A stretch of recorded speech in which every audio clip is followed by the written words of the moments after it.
When Christopher Columbus landed on the island of Cuba, he recorded in his diary, "This is the most beautiful land human eyes have ever seen."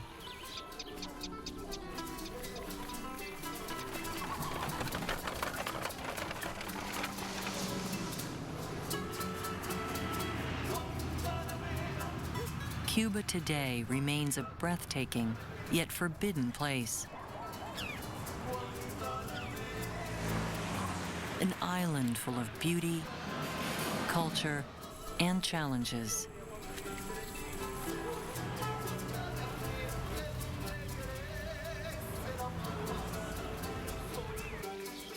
In Cuba, nearly every site involves a look back in time.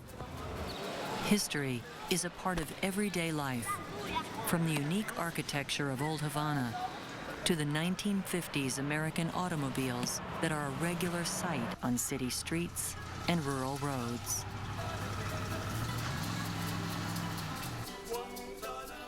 The rhythms and harmonies of Cuba have dramatically influenced music and dance throughout the world. Cuba's exports, sugar, rum, and tobacco, have helped set world quality standards.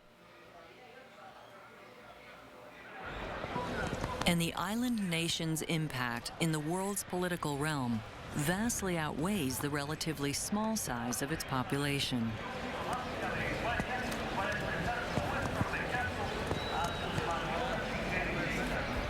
By far the largest island in the Caribbean, Cuba sits in a key strategic spot in the Gulf of Mexico.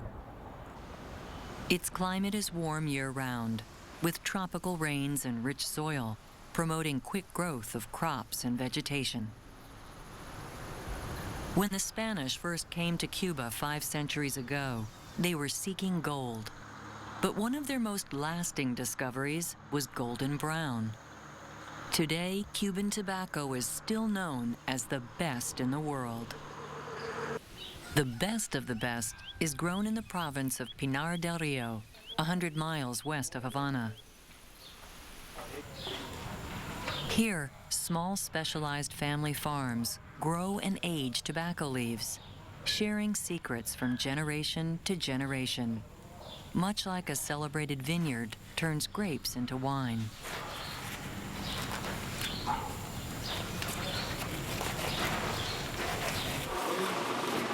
Making great tobacco into world-class cigars takes meticulous work from skilled hands. The best cigars in Cuba are called Habanos. And what most people don't know is it takes at least 2 years to turn the perfect blend of tobacco leaves into a proper Habano.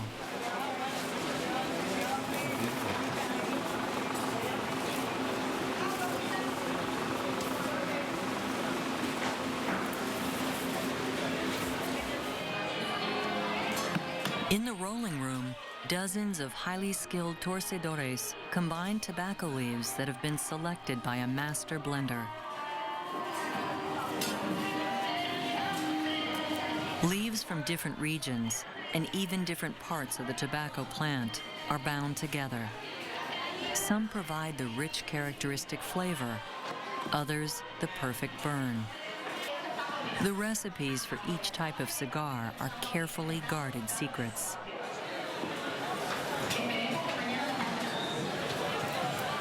The workers with the most skill are employed in applying the wrapper of the cigar. These thin, flexible wrapper leaves are the most expensive part of the cigar to produce and contribute greatly to the flavor of the cigar.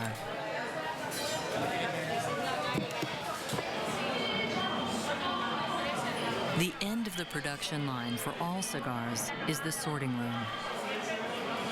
Here, they're carefully graded into 60 shades of color variation.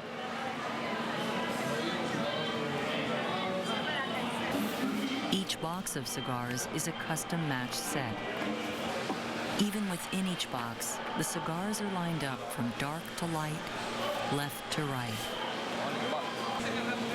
Quality control technicians called tabaqueros check each cigar for appearance, feel, and smell. If you've ever wondered why quality cigars are so expensive, remember that each one passes through nearly 200 skilled hands. Cuba's most recognized export, these Habanos will be enjoyed by aficionados from Argentina to Australia, Switzerland to Singapore. Quality like this transcends political boundaries. In fact, the obvious pride the Cuban people take in products like these only strengthens their Cuban identity, and they're not afraid to show it.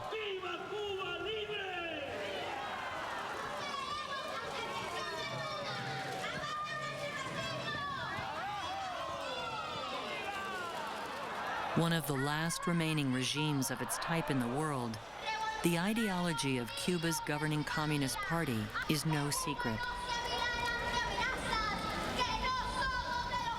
Uniformed children are lined up to shout memorized lines to work the crowd into a dogmatic frenzy. The organizing abilities of the Cuban government are astounding. With less than 24 hours' notice, they're able to gather nearly 1 million people to protest the latest US or European political action.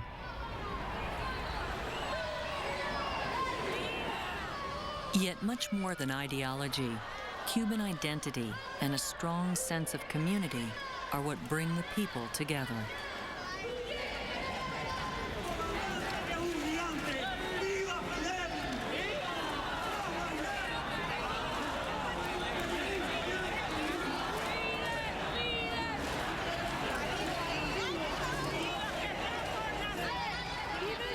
Very few faces are more recognized throughout the world than that of Fidel Castro Ruz, known universally as Fidel. Few national leaders of his stature still actively protest the capitalist world.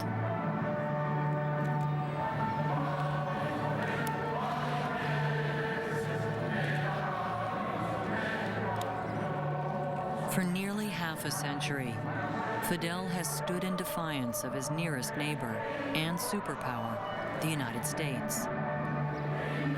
Throughout that time, Fidel's striking revolutionary image and singular passion for firmly applied ideology have prevailed in spite of numerous attempts by the United States to remove him from power.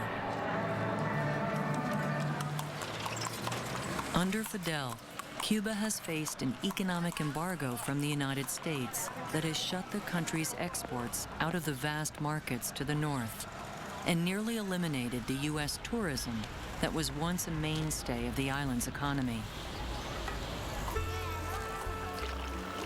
Before the revolution of 1959, Cuba's ports exported more sugar than any other country in the world. Cuba was also once the biggest importer of American automobiles. For nearly 3 decades during the Cold War, the government of Cuba kept strong ties with the Soviet Union and the former socialist bloc.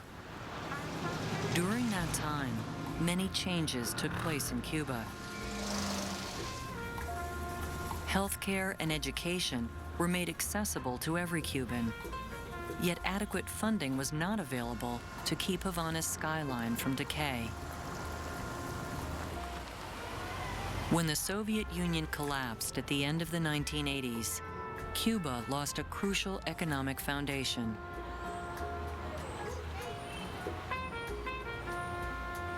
Still, more than a decade later, symbols and slogans of Cuba's communist revolution remain on signs throughout the cities and countryside. These Cold War-era icons provide a colorful contrast to the 1950s American automobiles that came from an even earlier time.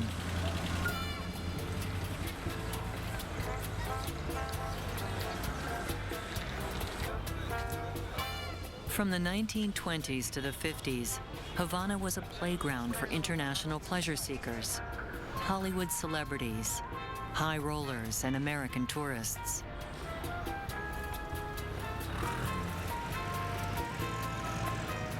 Famous names like Frank Sinatra, Ava Gardner, and Winston Churchill vacationed in the luxurious hotels and played in the casinos of the city once known as the Paris of the Caribbean.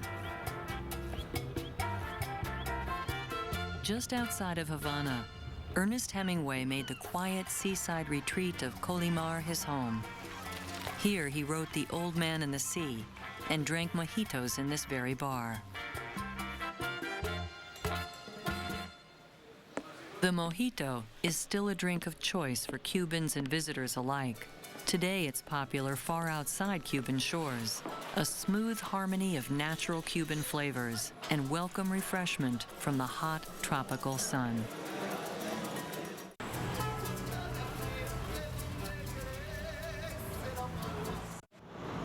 The casinos and luxury hotels in Havana were closed when Castro came to power in the early 1960s.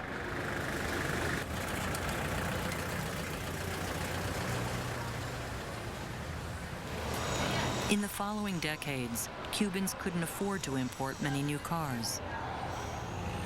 So the late 50s Fords, Chevys, and Plymouths remained the ride of choice.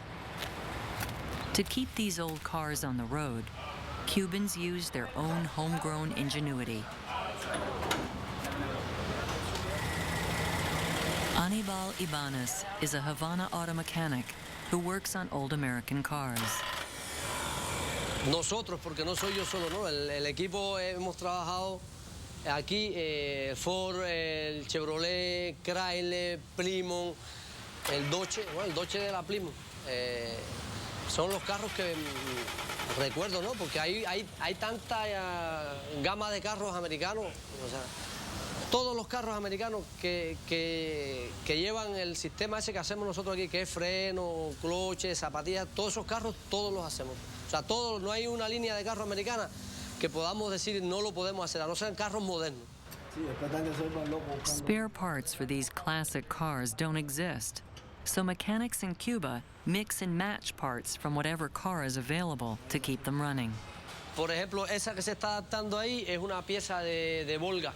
Los discos de freno son de Moscovy, las pastillas son de Fiat 1. El sistema trasero que se le va a adaptar también es de Toyota.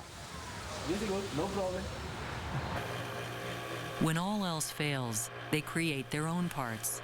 In this case, using the thick rubber from old Russian truck tires to make small belts and rings for a Chevy big block engine.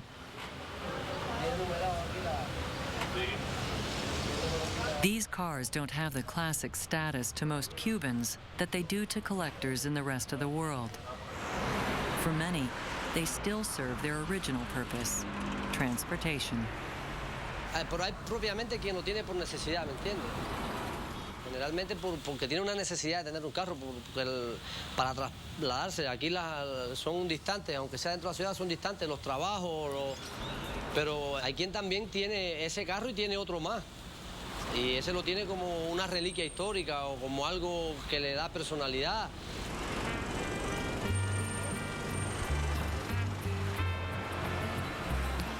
Through an odd twist of politics and history, the American sedans of the 1950s have become a symbol of modern-day Cuba. They contribute to a sense of timelessness in Old Havana, where they cross the shadows of buildings that represent a far more classic status. Nearly untouched by the bulldozers of economic growth that have leveled so many other cities, Old Town Havana contains 5 centuries of architectural style. Preserving these treasures has become a high priority. Rafael Rojas is the director of the master plan for Old Havana. Nosotros poseemos en La Habana Vieja. La Habana Vieja se funda por la ciudad de La Habana en 1519. Nosotros tenemos varios ejemplos de la arquitectura de ese siglo, del siglo XVI. Ya en el siglo XVII empieza a aparecer la tipología doméstica, o sea, las viviendas en otra estructura, ya no son solo de madera y paja, ya se hacen de tierra y piedra. Ya el siglo XIX, donde impera el neoclásico, nos da bellísimos palacios.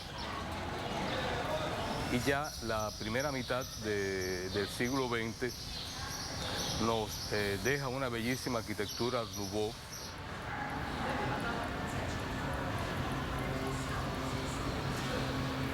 Old Havana boasts more than 30,000 historic buildings.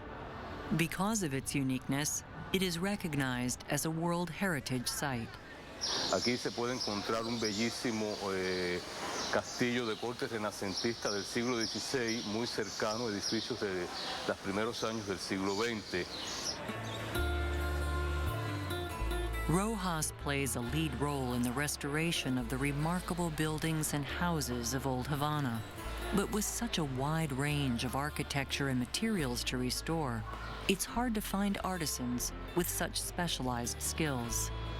Nosotros, nuestros especialistas, han ido a capacitarse en otras partes del mundo, principalmente Italia, España, Francia, pero todos los arquitectos, ingenieros, historiadores, arqueólogos somos cubanos.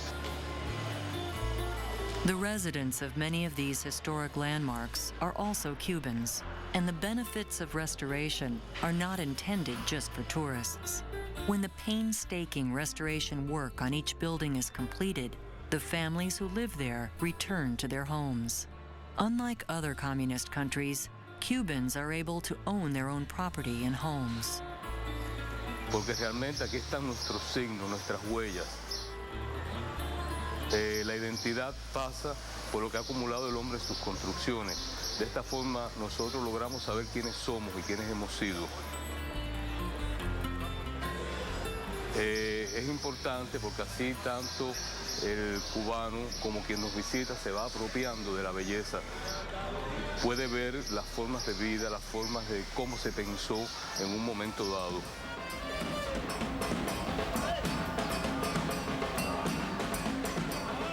Cubans live vibrantly and come together often to celebrate their own unique culture, a culture rich in diversity with a history of conflict.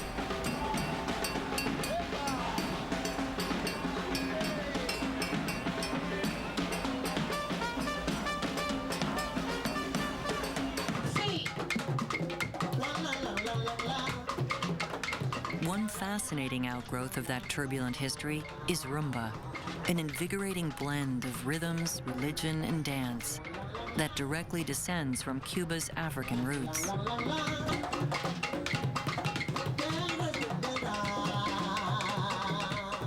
Brought by the Spanish to work as slaves in the sugarcane fields, African Cubans faced rigid physical and religious oppression. In response, they hid their own tribal religions behind a facade of Catholic symbolism. Today, these idols, offerings, and artwork reflect the religion called Santeria, which is still practiced widely on the island.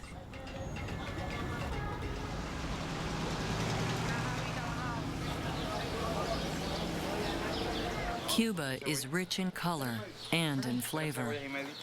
In spite of many hardships, Cubans enjoy one of the longest life expectancies in the world. Almost all their food is grown domestically, as imports are far too expensive for the average salary of $20 a month. Amarillo mi queso, ¿eh? Esta es la pizza de Sebastián. Harina de la buena y queso del bacán, ¿ven? Vamos, mete, afirma un poco a lo lejos. On special occasions, people eat dishes like roasted chicken or pork served with rice and black beans.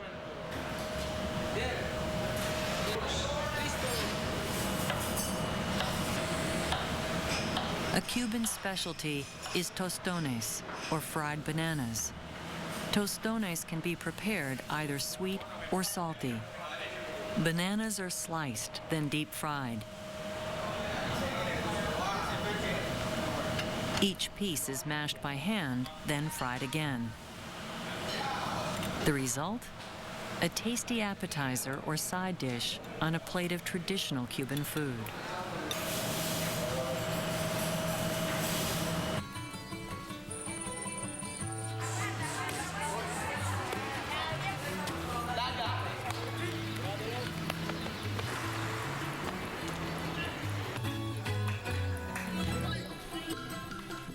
Amid all the beauty, diversity, history, and influence on world culture, life for many in Cuba seems increasingly hard.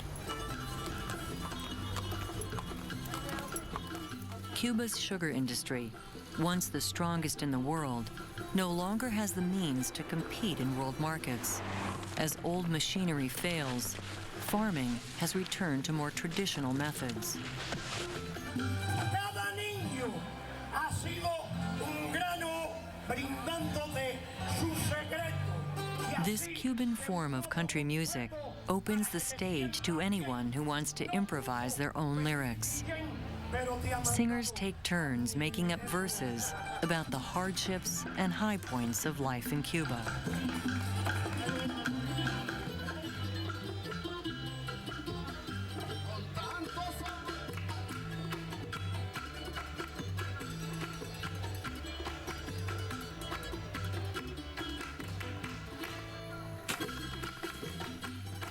In the villages and cities, the Cuban people adapt to a constantly changing world. And, as Cubans always have, they continue to find tangible ways to express themselves.